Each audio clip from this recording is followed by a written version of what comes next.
வாடிப்பட்டி, வடுகப்பட்டி, முருங்கம்பட்டி எல்லா பட்டியையும் சுண்டி இழுக்கக்கூடிய பொரிச்ச பாஸ்தா எப்படி செய்யலான்னு பார்த்துடலாமா? முதல்ல சுடுதண்ணியில் குளிப்பாட்டின பாஸ்தாவை நல்லா டவல் வச்சு தொடச்சி எடுத்துக்கணும். சும்மா சொன்னீங்க வடிகட்டி வச்சுக்கணும். இதில் 2 ஸ்பூனு கார்ன்ஃப்ளவர், 2 ஸ்பூனு மைதா, கொஞ்சம் வத்தல் மிளகு பொடி, அப்புறம் சாட் மசாலா, உப்பு எல்லாத்தையும் போட்டு கிண்டுன்னு கிண்டிட வேண்டியதான். லேசாக தண்ணியில் அதுங்களை எழுப்பி விடணும்.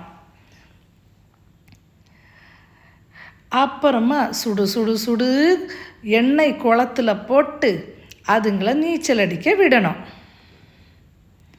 நல்லா அவங்க ஜாலியாக விளையாடுவாங்க. விளையாடுறதுக்கு நம்ம கரண்டியை வச்சு கொஞ்சம் ஹெல்ப் பண்ணணும். மொறுன்னு வந்த உடனே அதை தூக்கி தட்டில் போட்டு எலுமிச்சம்பழம் சாறு, பின்ன கொஞ்சம் கொத்தமல்லியை பொடியாக அரிஞ்சு போட்டு சாட் மசாலா மேலே தூவி லேசாக பெப்பர் பவுடரும் போட்டு கருமுருன்னு சாப்பிட வேண்டியதுதான்.